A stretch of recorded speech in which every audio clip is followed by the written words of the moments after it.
Assalamualaikum warahmatullahi wabarakatuh. Waalaikumsalam. Waalaikumsalam warahmatullahi wabarakatuh.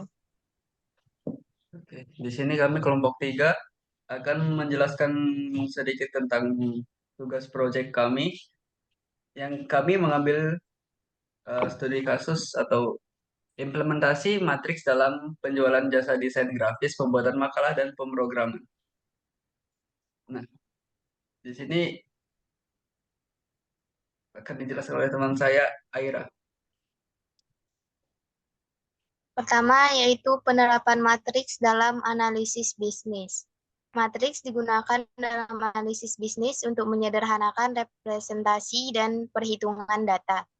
Dalam kasus penjualan jasa, matriks dapat digunakan untuk mempresentasikan jumlah penjualan di berbagai lokasi dan melakukan analisis terkait total penjualan, pendapatan, dan lainnya. Kemudian pemrograman Python dalam analisis matriks.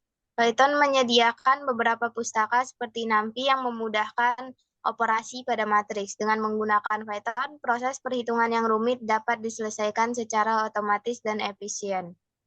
Kemudian akan dilanjutkan teman saya. Data penjualannya terdapat 3 jasa yang dijual di 4 tempat berbeda, yaitu dengan desain grafis seharga 500.000, pembuatan makalah seharga 300.000, dan pemrograman dengan harga 800.000. Jumlah penjualan untuk setiap jasa di 4 tempat adalah sebagai berikut. Tempat yang pertama, 4 desain grafis, 3 pembuatan makalah, dan 1 pemrograman.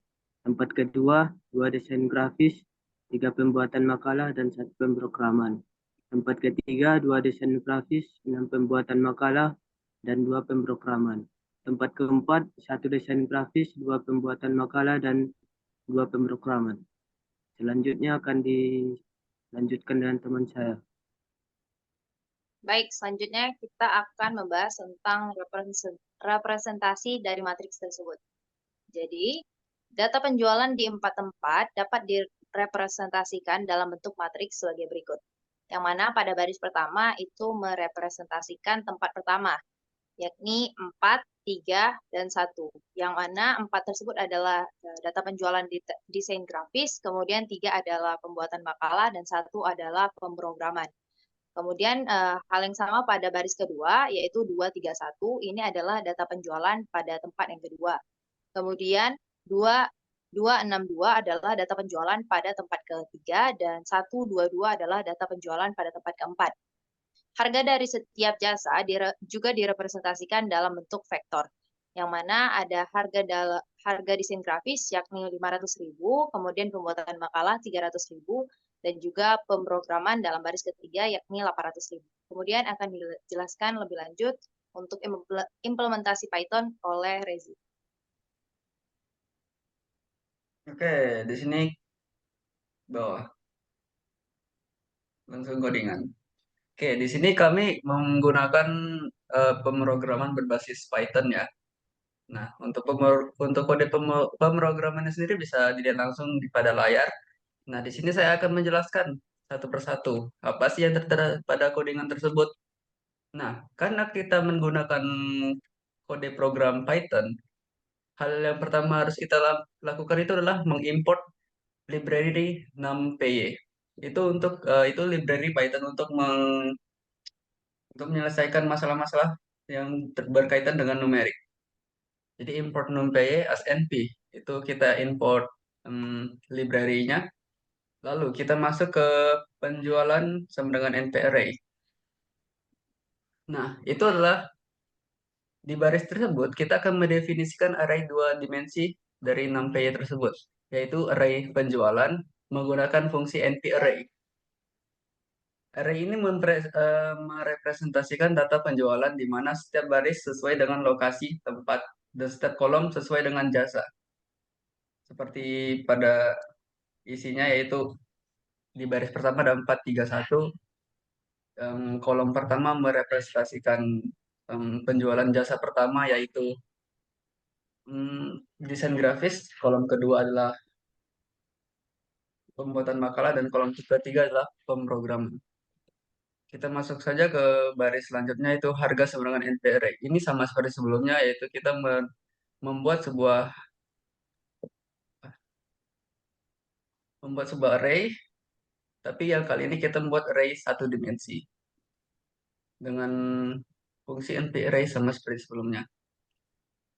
Array ini kita masukkan data untuk harga-harganya. Di baris pertama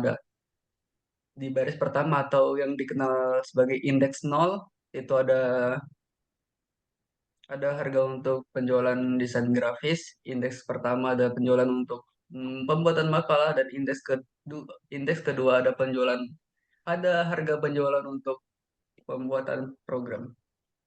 Oke, selanjutnya baris pendapatan. Baris ini kita gunakan untuk menghitung pendapatannya di setiap lokasi dengan menggunakan fungsi np-dot,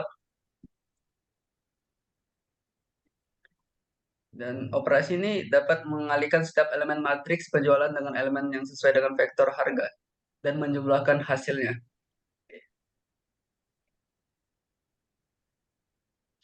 Untuk menampilkan hasilnya di sini saya menggunakan perulangan for untuk mengiterasi array pendapatan dan mencetak total pendapatan di setiap lokasi.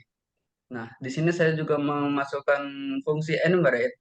Apa sih fungsi enumerate itu? Nah, fungsi ini digunakan untuk mendapatkan indeks dan nilai setiap elemen dari dalam array.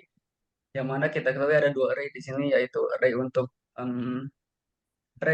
penjualan dan array untuk harga. Jadi kita panggil keduanya.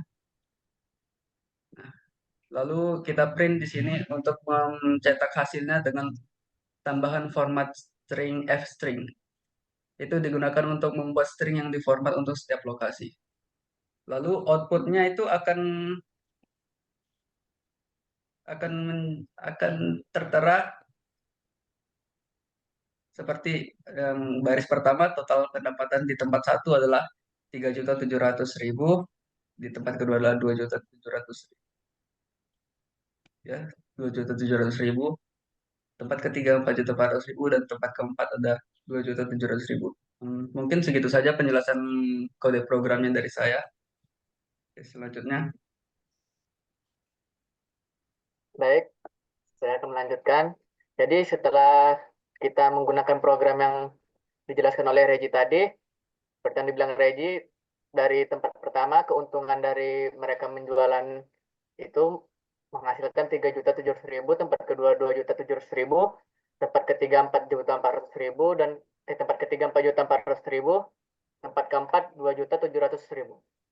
Jadi dari hasil perhitungan tersebut, kita dapat melihat tempat 3 memiliki pendapatan tertinggi karena penjualan jasa pembuatan makalah dan pemrogramannya lebih tinggi di sana.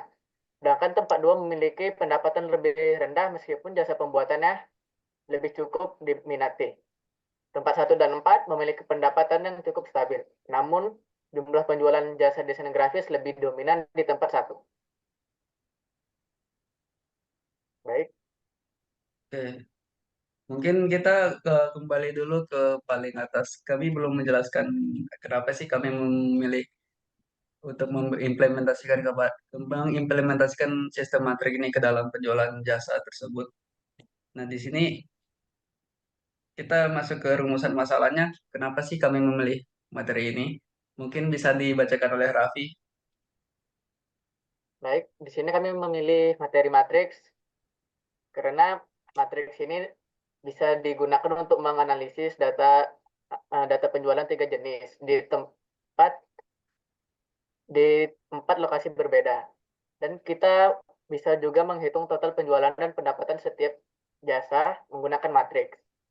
Dan kita juga bisa mengimplementasikan dari materi kita menggunakan Python. Oke, untuk tujuannya mungkin bisa dijelaskan oleh Rido. Untuk tujuannya, menerapkan konsep matriks dalam analisis penjualan 3 jenis jasa di berbagai lokasi dan menghitung total penjualan dan pendapatan menggunakan matriks, dan juga menerapkan pemrograman berbasis Python untuk menyelesaikan perhitungan secara otomatis.